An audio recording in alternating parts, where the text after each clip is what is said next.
Hello and welcome to God's Minute. I'm Pastor Jonathan Conrad, Senior Pastor at St. Paul's Lutheran Church in Wilmington, North Carolina. Today, I want to talk to you about a specific passage that we have from the first letter of John that we can find in the New Testament, and I think it really pertains to what we are going through as a country right now. So let's get to it. If we say that we have no sin, we deceive ourselves, and the truth is not in us. So we seem to talk a lot about other people's sins. We talk a lot about how other people have wronged us and how other people have wronged this country one way or the other. We like to point out people's failures. We like to point out how other people have hurt us. The letter in 1 John states, as John writes, but as John writes, if we say we have no sin, then we deceive ourselves and the truth is not in us. And I think that's very important for us to think about this week.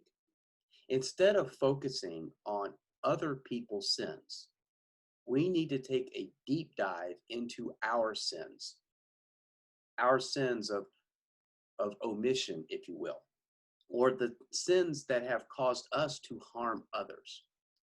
Now, in our tradition, we have a brief order of confession and forgiveness, which is very important because we want to be in the right state of mind when it comes to being before God, because we want to have a clear mind, a clear conscience when we face God. And we cannot do that if we do not admit to ourselves and to others that we too are sinners. We are not perfect. We are far from perfect.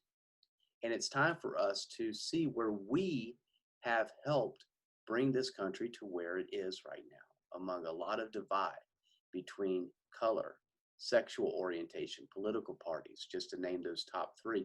Where have we failed? But the good news is that when you reflect on how we ourselves have sinned, that's not the end of the story. That's not the end of the sentence, if you will, because here is the very next verse. If we confess our sins, he, being Christ, who is faithful and just, will forgive us our sins and cleanse us from all unrighteousness. So we're getting a do-over, a wonderful do-over. It's called grace, where we admit our faults, where we admit our humanness, and then Christ forgives us.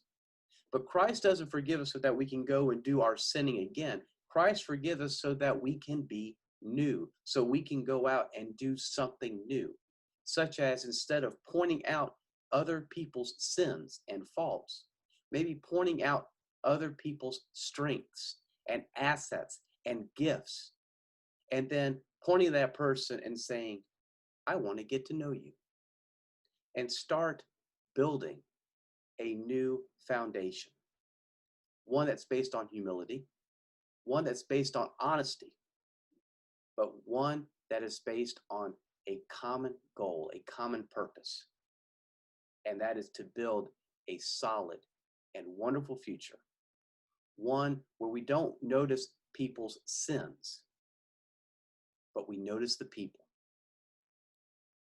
Thank you very much for joining me today. Please take care, be safe, and I'll see you tomorrow for another edition of God's Minute.